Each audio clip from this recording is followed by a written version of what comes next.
The magic നോവലിലേക്ക് സ്വാഗതം. എന്റെ Manasaputhri part 4. പിറ്റേന്ന് രാവിലെ ഡോർമിറ്ററിയിൽ ഗ്ലോറിയ തനിച്ചായപ്പോൾ ഷലോമിയെ വിളിക്കാൻ തയ്യാറായി. അവൾ കോൺവെന്റിലെ നമ്പർ മൊബൈലിൽ ഡയൽ ചെയ്തു. ഹലോ, ഒരു പെൺസ്വരം അവൾ കേട്ടു. അത് കുഞ്ഞുമോളുടെ സ്വരമാണെന്ന് ഗ്ലോറിയയ്ക്ക് തോന്നി. ലിറ്റിൽ ഫ്ലവർ കോൺവെന്റ് അല്ലേ? അവൾ ചോദിച്ചു. അതെയല്ലോ. അവിടുത്തെ ഷലോമി ഒന്ന് വിളിക്കാമോ? വെക്കല്ലേ, ഇപ്പൊ വിളിക്കാം. റിസീവർ മാറ്റിവെക്കുന്ന ശബ്ദം ഗ്ലോറിയ കേട്ടു. കയ്യിലെടുത്ത് വെച്ചിരുന്ന കർച്ചീഫ് കൊണ്ട് അവൾ മൊബൈൽ ഫോൺ പൊതിഞ്ഞു പിടിച്ചു. റിസീവർ തുണി കൊണ്ട് മറച്ച് സംസാരിച്ച പെൺസ്വരം ആൺസ്വരമായിട്ടേ മറുവശത്ത് കേൾക്കൂ. 1 മിനിറ്റ് കഴിഞ്ഞപ്പോൾ റിസീവർ എടുക്കുന്ന ശബ്ദം അവൾ കേട്ടു. ഹലോ, അത് ഷലോമിയായിരുന്നു. ഷലോമിയാണോ? ജോസഫ് കൈതാരത്തിന്റെ ശബ്ദം അനുകരിച്ച് ഗ്ലോറിയ ചോദിച്ചു. അതെ, ഞാൻ ആരാണെന്ന് മനസ്സിലായോ? ഇല്ല, എന്റെ പേര് ജോസഫ് എന്നാണ്. ജോസഫ് കൈതാരം. ഇവിടെ കമ്പ്യൂട്ടർ സെന്ററിലെ സാറാ. ഗ്ലോറിയ ഇവിടുത്തെ നമ്പർ തന്നായിരുന്നോ? ആശ്ചര്യത്തോടെ ഷലോമി ചോദിച്ചു. തന്നായിരുന്നു. അതിനു മുമ്പേ തന്നെ കോൺവെന്റിലെ ഫോൺ നമ്പർ ഞാൻ അന്വേഷിച്ചറിഞ്ഞു വെച്ചിട്ടുണ്ടായിരുന്നു. വിളിച്ച ഷലോമിക്ക് ബുദ്ധിമുട്ടാകുമോ എന്ന് പേടിച്ചാ വിളിക്കാഞ്ഞ്. സാറ് പേടിക്കണ്ട, ധൈര്യമായിട്ട് വിളിച്ചോ. ഇവിടുത്തെ സിസ്റ്റർമാരെയൊക്കെ വിറ്റ കാശ് എന്റെ കയ്യിലുണ്ട്, ആത്മവിശ്വാസത്തോടെ ഷലോമി പറഞ്ഞു. അത് കേട്ട് ഗ്ലോറിയ ഉള്ളിൽ ചിരിച്ചു. ഒരു ദിവസം ടൗണിൽ വെച്ച് ഞാൻ ഷലോമിയെ കണ്ടായിരുന്നു. അപ്പോഴേ ഒരു ഇഷ്ടം തോന്നി. അന്നേരം ഗ്ലോറിയ ഉണ്ടായിരുന്നു കൂടെ. പിറ്റേന്ന് അവളോട് ചോദിച്ചപ്പോഴാ അറിഞ്ഞേ പേര് ഷലോമിയാണെന്നും കോൺവെന്റിലെ സ്റ്റാഫ് ആണെന്നും. ഗ്ലോറിയ എന്നോട് പറഞ്ഞായിരുന്നു സാറിന്റെ കാര്യം. പിന്നെയും 2-3 തവണ ഞാൻ ഷലോമിയെ കണ്ടായിരുന്നു. വന്നു മിണ്ടണമെന്ന് ആഗ്രഹമുണ്ടായിരുന്നു. ഷലോമിക്ക് ഇഷ്ടപ്പെട്ടില്ലെങ്കിലോ എന്ന് വിചാരിച്ച വരാഞ്ഞേ. എനിക്കിഷ്ടമാ. ഇനി കാണുമ്പോ സാർ എന്റെ അടുത്ത് വന്ന് മിണ്ടണം. അന്നേരെ എനിക്ക് സാറിനെ ഒന്ന് കാണാമല്ലോ. എന്നെ കാണണമെന്ന് ആഗ്രഹമുണ്ടോ ഷലോമിക്ക്? വികാര വായ്പോടെ ഗ്ലോറിയ ചോദിച്ചു. ഭയങ്കര ആഗ്രഹമുണ്ട്. ഒരു ദിവസം ഇങ്ങോട്ട് വന്നാ മതി. കമ്പ്യൂട്ടർ സെന്ററിൽ ഞാൻ കാണും. ഗ്ലോറിയോട് പറഞ്ഞാൽ കൊണ്ടുവരും. അവൾ പഠിക്കുന്ന കമ്പ്യൂട്ടർ സെന്ററൊക്കെ എനിക്കറിയാം സാറേ, ഷലോമി പറഞ്ഞു. പുറത്ത് ആരോ സംസാരിക്കുന്ന ശബ്ദം അപ്പോഴാണ് ഗ്ലോറിയ കേട്ടത്. ആരെങ്കിലും ഡോർമെറ്ററിയിലേക്ക് കയറി വന്നാൽ കുഴപ്പമാകും. ഇനി നാളെ ഞാൻ വിളിക്കാം ഷലോമി, ഈ സമയത്ത് കേട്ടോ. വിളിക്കണേ, എനിക്ക് ഭയങ്കര ഇഷ്ടമാ. കാണാൻ വലിയ കൊതിയാ, പ്രേമപരവശയായി ഷലോമി പറഞ്ഞു. വിളിക്കാൻ പൊന്നെ, ഗ്ലോറിയ പെട്ടെന്ന് സംസാരം അവസാനിപ്പിച്ചു. ഇനി കൈതാരത്തിന് ഷലോമി വിളിക്കുന്നു. അത് നാളെ. അന്ന് ഉച്ച കഴിഞ്ഞ് കമ്പ്യൂട്ടർ സെന്ററിൽ ഇരിക്കുമ്പോൾ ഗ്ലോറിയ ഒരു കാഴ്ച കണ്ടു. മേക്കപ്പ് ഇട്ട് ഒരുങ്ങി ഷലോമി കയറി വരുന്നു. അവൾ ചെന്ന് ജോസഫ് കൈതാരത്തിനോട് സംസാരിച്ച ഗ്ലോറിയ ഞെട്ടിപ്പോയി. ഷലോമി വരുന്നത് കണ്ട് കമ്പ്യൂട്ടറിന്റെ മുമ്പിൽ നിന്ന് ഗ്ലോറിയ ചാടി എഴുന്നേറ്റു. അവളിപ്പോൾ കൈതാരത്തെ കാണാൻ പാടില്ല. കണ്ടാൽ തന്റെ പദ്ധതികളൊക്കെ പൊളിയും. ഗ്ലോറിയ വേഗം പുറത്തേക്ക് ഇറങ്ങി ചെന്നു. ജോസഫ് കൈതാരം എവിടെയാണ് ഇരിക്കുന്നതെന്ന് അറിയാതെ പുറത്തു സംശയിച്ചു നിൽക്കുകയായിരുന്നു അപ്പോൾ ഷലോമി. ഗ്ലോറിയെ കണ്ട് പെട്ടെന്ന് അവൾ ചിരിച്ചു. എന്താ ഷലോമി? അവളെ മാറ്റി നിർത്തിക്കൊണ്ട് ഗ്ലോറിയ ചോദിച്ചു. എടി, ഞാൻ ആ ജോസഫ് സാറിനെ കാണാൻ വന്നതാ. പുള്ളി ഇന്ന് കോൺവെന്റിലേക്ക് ഫോൺ ചെയ്തായിരുന്നു. ഇവിടെ വന്നാൽ കാണാമെന്നും പറഞ്ഞായിരുന്നു. കൈതാരവും ഷലോമിയും തമ്മിൽ കാണാൻ പാടില്ല. പക്ഷേ എങ്ങനെ അത് തടയും? ഗ്ലോറിയയുടെ തല പുകയാൻ തുടങ്ങി. ഇന്ന് രാവിലെയാണോ പുള്ളി വിളിച്ചേ? അവൾ ചോദിച്ചു. എന്നോട് ഭയങ്കര ഇഷ്ടമാടി. വലിയ സ്നേഹത്തിലാ സംസാരിച്ചേ.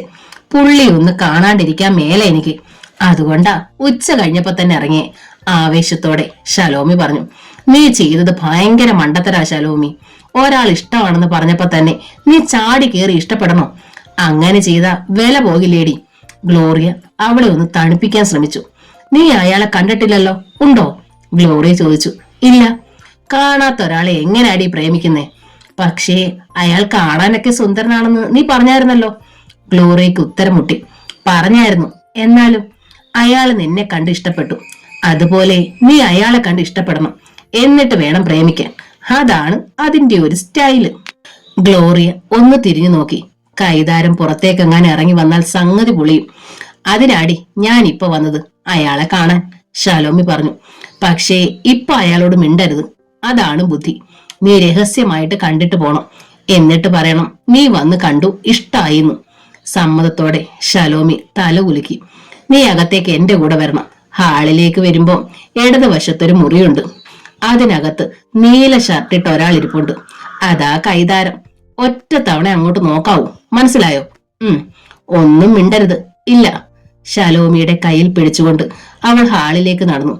ജോസഫ് കൈതാരത്തിന്റെ മുറിയുടെ മുന്നിലെത്തിയപ്പോൾ രണ്ടുപേരും അകത്തെ നീയും കൂടൊന്ന് പഠിച്ചേ, ഞാനൊന്ന് കാണട്ടെ, ശലോമി പറഞ്ഞു. അവളെ എത്രയും വേഗം പറഞ്ഞു വിടാനായിരുന്നു ഗ്ലോറിയയ്ക്ക് തിടുക്കം. ഇടയ്ക്കൊക്കെ കൈതാര ഹാളിലേക്ക് വരാറുണ്ട്. എങ്കിലും ഒരു മിനിറ്റ് നേരം ഗ്ലോറിയ കമ്പ്യൂട്ടറിൽ പല അഭ്യാസങ്ങൾ കാണിച്ചു. എന്നിട്ട് അവൾ പറഞ്ഞു, നീ ഇനി പൊയ്ക്കോ, അതാ നല്ലത്. ശലോമിയും കൊണ്ട് അവൾ പുറത്തേക്ക് നടന്നു. കൈതാരത്തിന്റെ മുറിയുടെ മുന്നിലെത്തിയപ്പോൾ ശലോമിക്ക് അകത്തേക്കൊന്ന് നോക്കാതിരിക്കാൻ കഴിഞ്ഞില്ല. ആ നേരത്താണ് കൈതാരൻ തലയുയർത്തി നോക്കിയത്. അവർ പരസ്പരം കണ്ടു. ശലോമി ഒന്ന് പുഞ്ചിരിച്ചു. പക്ഷേ ശലോമിയും കൊണ്ട് ഗ്ലോറിയ വേഗം പുറത്തേക്ക് ഇറങ്ങി. ഞാൻ വരാൻ അരമണിക്കൂറെങ്കിലും കഴിയും, നീ പൊയ്ക്കോ. മനസ്സില്ലാ മനസ്സോടെ ശലോമി പോയി. ഗ്ലോറിയ ആശ്വാസത്തോടെ ഒന്ന് നിശ്വസിച്ചു. അവൾ തിരിച്ചു വന്നപ്പോൾ ജോസഫ് കൈതാര അവളെ വിളിച്ചു. ഗ്ലോറിയ. അവൾ അയാളുടെ മുറിയിലേക്ക് കയറി ചെന്നു. എന്താ സാർ? ആരാ ഇപ്പൊ വന്നിട്ട് പോയേ? അയാൾ ചോദിച്ചു. സാറിന്റെ ഒരു ആരാധികയാ, പുഞ്ചിരിയോടെ അവൾ പറഞ്ഞു. കൈതാര അമ്പരന്നു. ആരാധികയോ? ഞങ്ങളുടെ കോൺവെന്റിലെ സ്റ്റാഫാ, ശലോമി എന്നാ പേര്. ഒരു ദിവസം ഞങ്ങൾ രണ്ടുപേരും കൂടെ ഒരു കടയിൽ നിൽക്കുമ്പോൾ സാർ അതുവഴി പോയായിരുന്നു. ഞാൻ അന്നേരം സാറിനെ വെറുതെ കാണിച്ചു കൊടുത്തു. അതാ കുഴപ്പമായേ. എന്ത് കുഴപ്പം? പ്രേമം അവളുടെ തലയ്ക്ക് കയറി പിടിച്ചിരിക്കുക. സാറിനെ ഒന്ന് കാണാൻ വേണ്ടി ഇന്നിവിടെ വന്നത്. എന്നിട്ടെന്താ മിണ്ടാതെ പോയേ? അയാൾക്ക് നിരാശയായി. ഞാൻ പറഞ്ഞു മിണ്ടണ്ട, കുഴപ്പമാകുന്നു. എന്ത് കുഴപ്പമാ ഗ്ലോറിയ? മിണ്ടാതെ പോയത് വലിയ കഷ്ടമായി പോയി. ശലോമി ഒന്ന് കണ്ട ഓർമ്മ അയാളുടെ മനസ്സിൽ നിറഞ്ഞു. നല്ല കൊഴുത്തൊരു പെണ്ണും. സാറിനെ അവൾ ഇന്നലെ സ്വപ്നം കണ്ടു. സാർ കോൺവെന്റിലേക്ക് വിളിച്ചു. കുറെ നേരം സംസാരിച്ചെന്നു. സ്വപ്നമല്ല, യഥാർത്ഥത്തിൽ സംഭവിച്ചതാ അതെന്ന് വിശ്വസിച്ചിരിക്കും അവൾ. കൈതാരം രോമാഞ്ചം കൊണ്ടതുപോലെ ചിരിച്ചു. നമ്പർ തരാമെങ്കിൽ ഞാൻ വിളിക്കാം. സ്വപ്നം യാഥാർത്ഥ്യമാകട്ടെ. നമ്പർ തരാം, ഇന്നല്ല നാളെ. അയാളെ കൊതിപ്പിച്ചിട്ട് അവൾ സീറ്റിലേക്ക് മടങ്ങി. ഗ്ലോറിയയും സോഫിയും വന്ന് ഓർഫനേജിൽ ചെന്നപ്പോൾ പുതിയൊരു വാർത്ത അവരെ കാത്തിരിക്കുന്നുണ്ടായിരുന്നു. എടി, അറിഞ്ഞോ? കോൺവെന്റിന് പുതിയ മദർ വന്നേക്കുന്നു. മദർ ലത്തീഷയ്ക്ക് പകരം. കാതറൻ പറഞ്ഞു. ആരാടി പുതിയ ആള്? ഗ്ലോറിയ ചോദിച്ചു. Mother Beatrice. ഞാൻ കണ്ടായിരുന്നു. കണ്ടിട്ടൊരു പാവ മദറാ. കാണുന്ന പോലൊന്നും അല്ലടി ആരും. അത് നീ ഓർമ്മിച്ചോ? ഗ്ലോറിയ പറഞ്ഞു. നമുക്ക് പുതിയ മദറിനെ ഒന്ന് കാണാൻ പോകണ്ടായോ? സോഫിയ ചോദിച്ചു. ചെല്ലങ്ങോട്ട്. അനാഥാലയത്തിലെ അലവലാദികളെ കാണുമ്പോ മദർ കെട്ടിപ്പിടിച്ച് മുത്തം തരും. പരിഹാസത്തോടെ ഗ്ലോറിയ പറഞ്ഞു. നീ അങ്ങനെയൊന്നും പറയണ്ട. പഴയ മദറിന് എന്നെ വലിയ സ്നേഹമായിരുന്നു. സോഫിയ എതിർത്തു. പുതിയ മദർ പഴയ മദറിനെ പോലെ ആവണമെന്നില്ല മോളെ. നീ നിന്റെ പണി നോക്ക്. സിസ്റ്റർ മരിയ റോസ് ബാംഗ്ലൂരിൽ പോയിട്ട് 1 മാസമാകുന്നു. സിസ്റ്റർ എത്രയും വേഗം മടങ്ങി വന്നെങ്കിലെന്ന് അവൾ ആശിച്ചു. നിർമ്മല എന്ന സ്ത്രീ 18 വർഷം മുമ്പ് അവളെ ഓർഫനേജിൽ ഏൽപ്പിച്ചപ്പോൾ എന്തൊക്കെയോ സാധനങ്ങളും കൊടുത്തിരുന്നു. അത് മദറിന്റെ മുറിയിൽ ഒരു കൊച്ചു പെട്ടിയിലാണ് സൂക്ഷിച്ചിരിക്കുന്നത്. സിസ്റ്റർ മരിയ റോസ് വന്നാൽ മദറിന്റെ മുറിയിൽ നിന്ന് അത് എടുത്തു തരുമായിരുന്നു. പെട്ടിയിൽ എന്തൊക്കെയാണുള്ളതെന്ന് അറിയാമായിരുന്നു. തന്റെ അപ്പനെയോ അമ്മയോ കണ്ടുപിടിക്കാനുള്ള എന്തെങ്കിലും ഒരു സൂചന ആ പെട്ടിയിൽ നിന്ന് കിട്ടുമോ? പിറ്റേന്ന് രാവിലെ കോൺവെന്റിലെ കുഞ്ഞുമോൾ സോഫിയ അന്വേഷിച്ച് ഓർഫനേജിൽ വന്നു. സോഫിയ, നീ കോൺവെന്റിലേക്ക് വാ. എന്തിനാ കുഞ്ഞുമോളെ? മരിയ റോസ് സിസ്റ്റർ വിളിച്ചായിരുന്നു. ഇപ്പം ഇനിയും വിളിക്കും. ഏതാണ്ട് കാര്യം പറയാനാ. എന്തായിരിക്കും സിസ്റ്റർക്ക് പറയാനുള്ളത്? അവൾ ഉത്കണ്ഠയോടെ കുഞ്ഞുമോളോടൊപ്പം കോൺവെന്റിലേക്ക് ചെന്നു. കുഞ്ഞുമോളെ, എനിക്ക് മദറിനെ ഒന്ന് കാണണമായിരുന്നു, പറ്റുമോ? ഒപ്പം നടക്കുമ്പോൾ സോഫിയ ചോദിച്ചു. എനിക്ക് പോലും മദറിനെ ഒന്ന് നേരെ ചൊവ്വേ കാണാൻ പറ്റിയിട്ടില്ല ഇതുവരെ. പിന്നെ നിന്റെ കാര്യം, നിരാശയോടെ കുഞ്ഞുമോൾ പറഞ്ഞു. ഫോൺ വെച്ചിരുന്ന മുറിയുടെ വെളിയിൽ ചെന്നു സോഫിയ കാത്തു നിന്നു. അല്പനേരം കഴിഞ്ഞപ്പോൾ ഫോൺ നീണ്ട ബെല്ലടിച്ചു. ആരോ റിസീവർ എടുത്തു. പെട്ടെന്ന് സിസ്റ്റർ ലെഗോരി പുറത്തേക്ക് ഇറങ്ങി വന്നു. ചെല്ല്, നിനക്കാ ഫോൺ, സോഫിയോട് സിസ്റ്റർ പറഞ്ഞു. അവൾ വേഗം അകത്തേക്ക് കയറി ചെന്ന് റിസീവർ എടുത്തു. ഹലോ, ഹലോ, സോഫിയാണോ? സിസ്റ്റർ മരിയ റോസ് ചോദിച്ചു. അതെ സിസ്റ്ററെ. 1 മാസത്തേക്കാ സോഫിയ ഞാൻ ഇവിടെ വന്നത്. മറ്റന്നാൾ ഞാൻ ഇവിടുന്ന് തിരിക്കേണ്ടതാ. പക്ഷേ 2 മാസം കൂടി കഴിഞ്ഞേ എനിക്ക് ഇവിടുന്ന് വരാൻ സാധിക്കൂ. സോഫിയ ഞെട്ടിപ്പോയി. 2 മാസം കൂടി ഇനി കാത്തിരിക്കേണ്ടി വരുമോ? സിസ്റ്റർ വരുമ്പോൾ മദറിന്റെ മുറിയിൽ നിന്ന് ആ പെട്ടി എടുത്തു തരുമെന്നോർത്ത് കാത്തിരിക്കുമായിരുന്നു ഞാൻ. നിരാശയോടെ സോഫിയ പറഞ്ഞു. നിന്റെ മനസ്സ് എനിക്ക് നന്നായിട്ട് അറിയാം. അതുകൊണ്ടാ ഞാൻ വീണ്ടും നിനക്ക് വേണ്ടി വിളിക്കുന്നത്. ഇത്രയും നാൾ കാത്തിരുന്നില്ലേ? 2 മാസം കൂടി നീ ക്ഷമിക്കുക. മദറിനോട് വിളിച്ചു പറഞ്ഞാ അതെനിക്ക് എടുത്തു തരില്ലേ? പ്രതീക്ഷയോടെ അവൾ ചോദിച്ചു. അത് ശരിയാവത്തില്ല. ഒന്നാമത് എനിക്ക് മദറിനെ അത്ര പരിചയമല്ല. നേരിൽ കണ്ട് സംസാരിച്ച് ബോധ്യപ്പെടുത്തിയാൽ മാത്രമേ മദർ അത് എടുത്തു തരാൻ സാധ്യതയുള്ളൂ. ഞാൻ കഴിയുന്നതും വേഗം വരാം കേട്ടോ. സിസ്റ്റർ ഫോൺ വെച്ചു. സങ്കടത്തോടെ സോഫിയയും ഫോൺ വെച്ചു. ഇനി 2 മാസം. സാരമില്ല, അക്കാര്യം വിളിച്ചു പറയാനുള്ള സന്മനസ് മരിയാറോ സിസ്റ്റർ കാണിച്ചല്ലോ. 2 മാസം കൂടി കഴിഞ്ഞാൽ തനിക്ക് 18 വയസ്സ് തികയുമല്ലോ എന്ന് അത്ഭുതത്തോടെ അവൾ ഓർത്തു. എല്ലാം ഒരു നിമിത്തമായിരിക്കും. 18 വയസ്സാകുമ്പോൾ തന്റെ അപ്പന്റെയോ അമ്മയുടെയോ അടുത്തേക്ക് പോകാൻ ആ പെട്ടിക്കുള്ളിലെ സാധനങ്ങൾ തന്നെ സഹായിക്കുമായിരിക്കും. അവരെ തിരിച്ചറിഞ്ഞാൽ താൻ അവരുടെ അടുത്തേക്ക് പോകുമോ? അവർ തന്നെ സ്വീകരിക്കുമെങ്കിൽ തീർച്ചയായും പോകും. ഓർമ്മയിൽ മുഴുകിയാണ് സോഫിയ ഓർഫനേജിൽ തിരിച്ചെത്തിയത്. നീ എവിടെ പോയതായിരുന്നു? ഗ്ലോറിയ ചോദിച്ചു. പറയണോ അവളോട്? സോഫിയ ആലോചിച്ചു. വേണ്ട, അവൾ കളിയാക്കും. നിന്റെ അപ്പനും അമ്മയും ആ പെട്ടി നിറയെ സ്വർണ്ണ കട്ടിയായിരിക്കും വെച്ചിരിക്കുന്നതെന്ന് അവൾ പറയും. തൽക്കാലം അവൾ ഒന്നും അറിയണ്ട. മദറിനെ കാണാൻ സോഫിയ പറഞ്ഞു. എന്നിട്ട് കണ്ടോ? ഇല്ല. ഗ്ലോറിയ പൊട്ടിച്ചിരിച്ചു. പൂച്ചയ്ക്ക് എന്താടി പൊന്നു തൂക്കുന്നെടുത്ത കാര്യം? ഇതുകൊണ്ടൊക്കെയാ ഇവിടുന്ന് ചാടി പോകണമെന്ന് ഞാൻ ആഗ്രഹിക്കുന്നത്. അല്ലെങ്കിൽ ജീവിതകാലം മുഴുവൻ നമ്മൾ അടിമകളായി കഴിയേണ്ടി വരും. ഞാൻ ഇവിടുന്ന് ചാടിപ്പോകും, ഉറപ്പ്. സോഫിയ ഒന്നും മിണ്ടിയില്ല. അന്ന് സന്ധ്യാമയക്കത്തിന് 3-4 കട്ട്ലറ്റ് പൊതിഞ്ഞെടുത്ത് ശലോമി രഹസ്യമായി ഗ്ലോറിയെ കാണാൻ വന്നു. ഓർഫനേജിന്റെ പിന്നിലുള്ള മഹാഗണി മരത്തിന്റെ ചുവട്ടിൽ നിന്നുകൊണ്ട് അവർ സംസാരിച്ചു. പുതിയ മദർ തീറ്റപ്രിയാണെന്ന് തോന്നുന്നു. ഇന്ന് കട്ട്ലറ്റ് ഉണ്ടാക്കണമെന്ന് പറഞ്ഞു. ഇതാ നിനക്ക് കൊണ്ടുവന്നതാ. പൊതി വാങ്ങി ഗ്ലോറി ഓരോന്നടുത്തായി കഴിച്ചു. നല്ല കുക്കാണ് ശലോമി. കട്ട്ലറ്റിന് നല്ല രുചി. നീ ജോസഫ് സാറിനെ നീ കണ്ടായിരുന്നോ? ശലോമി ചോദിച്ചു. എന്റെ കാര്യം വല്ലതും പറഞ്ഞോ? പറയാനുള്ള സൗകര്യം കിട്ടിയില്ല. നാളെ പറയാൻ കേട്ടോ. നീ പറഞ്ഞത് ശരിയാ, ആളൊരു സുന്ദരനാ. നാണത്തോടെ ശലോമി പറഞ്ഞു. ഗ്ലോറിയ ഊറി ചിരിച്ചു. തോബിയാസിന്റെ മേശപ്പുറത്തുണ്ടായിരുന്ന 2 ഫോണുകളിൽ ചുവന്നത് പെട്ടെന്ന് ശബ്ദിച്ചു. ഇന്റർകോം ആണത്. ഓഫീസിലുള്ളവർക്ക് അങ്ങോട്ടും ഇങ്ങോട്ടും വിളിക്കാൻ മാത്രമുള്ള ഫോൺ. അയാൾ കൈ നീട്ടി റിസീവർ എടുത്തു. ഹലോ ഹലോ സർ, ഇത് ഞാനാണ്, മുംതാസ്. താഴ്ന്ന സ്വരത്തിലുള്ള സ്വരം വന്നു. ഫൈനാൻസ് സെക്ഷനിലെ അക്കൗണ്ടന്റ് ആണ് മുംതാസ്. എന്താണ് മുംതാസ്? താല്പര്യപൂർവ്വം തോബിയാസ് ചോദിച്ചു. ഫോണിൽ പറയാൻ പറ്റില്ല. സാറിന്റെ റൂമിൽ ഇപ്പോൾ ആരെങ്കിലും ഉണ്ടോ? ഇല്ല, വന്നോളൂ. റിസീവർ വെച്ചിട്ട് തോബിയാസ് അയാളുടെ മുറിയോട് ചേർന്ന് ബാത്റൂമിൽ ചെന്ന് തണുത്ത വെള്ളത്തിൽ മുഖം കഴുകി ടവൽ കൊണ്ട് വെള്ളം ഒപ്പിയെടുത്ത് വാഷ് ബേസിന്റെ മുകളിലെ നീല കണ്ണാടിയിൽ നോക്കി മുടി ഭംഗിയായി ചീകി വെച്ചു. 2ാം നിലയിൽ അങ്ങേയറ്റത്താണ് ഫൈനാൻസ് വിങ്. അവിടുന്ന് മുംതാസ് നടന്നെത്താൻ 2-3 മിനിറ്റ് എടുക്കും. തോബിയ സീറ്റിൽ വന്നിരുന്ന് അല്പം കഴിഞ്ഞപ്പോൾ ഫ്ലഷ് ഡോർ തുറന്നു മുംതാസ് അകത്തേക്ക് കയറി വന്നു. അവളുടെ കയ്യിൽ നീല ഫോൾഡറുള്ള ഒരു ഫയൽ ഉണ്ടായിരുന്നു. 35 വയസ്സുള്ള വെളുത്തു തുടുത്ത സുന്ദരിയാണ് മുംതാസ്. വെള്ളക്കല്ല് പതിച്ച മൂക്കുത്തി അവളുടെ മുഖത്തിനൊരു പ്രത്യേക ആകർഷണം നൽകുന്നു. മുംതാസ് ഇരിക്ക്. അയാളുടെ മേശയുടെ എതിരെയുള്ള കസേരകളിലൊന്നിൽ അവൾ ഇരുന്നു. അപ്പോൾ ഏതോ ഒരു സുഗന്ധം വന്ന് അയാളെ തഴുകി. അക്ബർ പുതിയ വത്തർ വല്ലതും കൊണ്ടുവന്നോ? പുഞ്ചിരിയോടെ തോബിയാസ് ചോദിച്ചു. തമാശ പറയാനുള്ള സമയമല്ല സാർ ഇത്. കഴിഞ്ഞ ആഴ്ച ജെയിംസ് സാറും വൈഫും കൂടി പോയത് മൂന്നാറിലേക്കാണെങ്കിലും അവർ പോയ വഴിക്ക് ലിറ്റിൽ ഫ്ലവർ കോൺവെന്റിലും പോയിരുന്നു. അത് ഞാൻ അറിഞ്ഞു. എന്നോട് പറഞ്ഞിട്ടാ പോയത്, തോബിയാസ് അറിയിച്ചു. 1 ലക്ഷം രൂപ ഡൊണേറ്റ് ചെയ്തിട്ട് അവർ വന്നത്. ഓർഫനേജിന് അവർക്ക് കൊടുത്ത ചെക്ക് കളക്ഷന് വേണ്ടി ബാങ്കിൽ വന്നിട്ടുണ്ട്, മുംതാസ് പറഞ്ഞു. അയാൾ അവളെ തുറിച്ചു നോക്കി. അയാൾക്കതൊരു പുതിയ അറിവായിരുന്നു. അതെന്നോട് പറഞ്ഞില്ല. ആ പെണ്ണിനെ അവിടെ നിന്ന് കൊണ്ടുവരാനുള്ള വഴികൾ ഈസി ആക്കാനാണ് 1 ലക്ഷം സംഭാവന കൊടുത്തതെന്നാ എനിക്ക് തോന്നുന്നേ, അവൾ പറഞ്ഞു. തോബിയാസ് ആലോചനയോടെ ഒരു നിമിഷം ഇരുന്നു. ശരിയാണ്, തുടക്കത്തിലെ എനിക്ക് പരാജയം പറ്റി. അയാൾ തന്ന എഴുത്ത് ഞാൻ കത്തിച്ചു കളഞ്ഞെങ്കിലും യമുന അയച്ച എഴുത്ത് കൃത്യമായി അവിടെ കിട്ടി. അങ്ങനെ ഒരു നീക്കം ഒട്ടും പ്രതീക്ഷിതല്ലായിരുന്നു ഞാൻ, ജെയിംസ് പറഞ്ഞു. ജെയിംസ് സാറിനെ നമുക്കിപ്പോൾ ഫൂളാക്കാൻ പറ്റുന്നുണ്ട്. സാറിന്റെയും എന്റെയും മുംബൈയിലുള്ള ബാങ്ക് അക്കൗണ്ടുകളിലേക്ക് പോകുന്ന പണത്തെക്കുറിച്ച് അയാൾക്ക് സാധാരണഗതിയിൽ ഒരു വിവരവും കിട്ടുകയില്ല.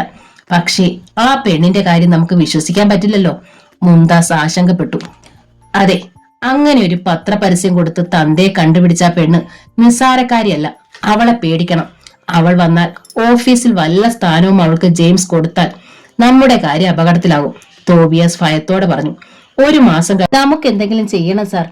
ഇതങ്ങനെ നിസ്സാരമായി വിടരുത്. അതെ, ഒരു കാരണവശാൽ ആ പെണ്ണ് ജെയിംസിന്റെ അടുത്ത് വരാൻ പാടില്ല. നമുക്ക് അവളുടെ അടുത്തേക്ക് ആരെങ്കിലും വിട്ടാലോ? രഹസ്യമായി ഓർഫനേജിലും കോൺവെന്റിലും അവൾ പഠിക്കുന്ന കമ്പ്യൂട്ടർ സെന്ററിലും ചെന്ന് അന്വേഷിച്ചാൽ നമുക്ക് പ്രയോജനപ്പെട്ട എന്തെങ്കിലും വിവരങ്ങൾ ചിലപ്പോൾ കിട്ടിയെന്നിരിക്കും. ശരിയാണ്, ഇവിടെ ഇരുന്ന് നമുക്ക് ചർച്ച ചെയ്യണ്ട. സാറിന്ന് വീട്ടിലേക്ക് വാ, നമുക്ക് സ്വസ്ഥമായി ആലോചിക്കാം. അക്ബർ കാണില്ലേ അവിടെ? ഇല്ല, ഇന്ന് ഉച്ച കഴിഞ്ഞ് മംഗലാപുരത്തിന് പോകും. നാളെ കഴിഞ്ഞ് പിന്നെ വരൂ. അമർത്തിയ ഒരു ചിരിയോടെ അവൾ പറഞ്ഞു.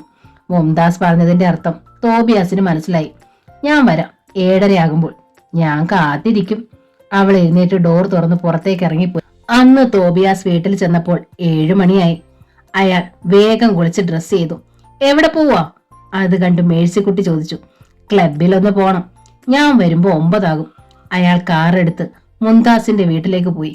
ആകാശ് നഗർ ഹൗസിംഗ് കോളനിയിലെ 17 നമ്പർ വീടിന്റെ ഗേറ്റിന് മുമ്പിൽ തോബിയാസിന്റെ കാർ നിന്നു. ഗേറ്റ് അടഞ്ഞു കിടക്കുകയായിരുന്നു. തോബിയാസ് കാറിൽ നിന്നിറങ്ങി ഗേറ്റിന്റെ പാളികൾ രണ്ടും മലർക്കെ തുറന്നു വെച്ചിട്ട് കാർ അകത്തേക്ക് ഓടിച്ചു കയറ്റി. എന്നിട്ട് വണ്ടിയിൽ നിന്ന് ഇറങ്ങി വന്ന് വേഗം ഗേറ്റ് അടച്ച് കുറ്റിയിട്ടു.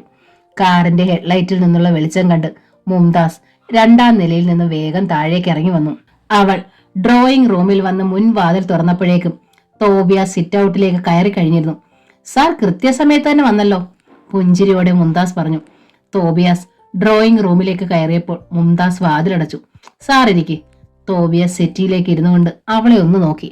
ക്രീം നിറത്തിൽ വളരെ നേർത്തൊരു നൈറ്റ് ഗൗണാണ് മുംതാസ് ധരിച്ചിരുന്നത്.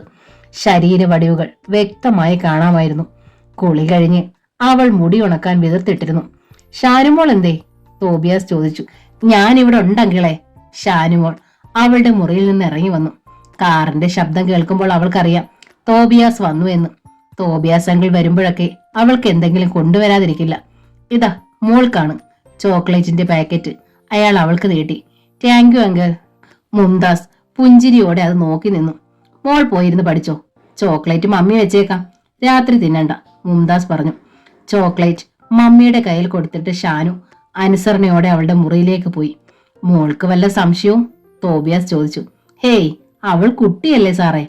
അക്ബർ അറിയില്ലേ ഞാൻ വന്ന കാര്യം? സംശയമൊന്നുമില്ല, അക്ബർ ഒരു പാവമാ. ഓഫീസിൽ ഞാൻ സാറിനെ ഹെൽപ്പ് ചെയ്യുന്നതുകൊണ്ട് പകരം സാർ എന്നെ ഹെൽപ്പ് ചെയ്യുന്നുണ്ടെന്ന് ഞാൻ പറഞ്ഞിരുന്നു. തോബിയാസിന് ആശ്വാസമായി. പഴയ കാർ വിറ്റിട്ട് പുതിയൊരെണ്ണം മേടിക്കണമെന്നുണ്ട് ആഗ്രഹമുണ്ട് അക്ബറിന്.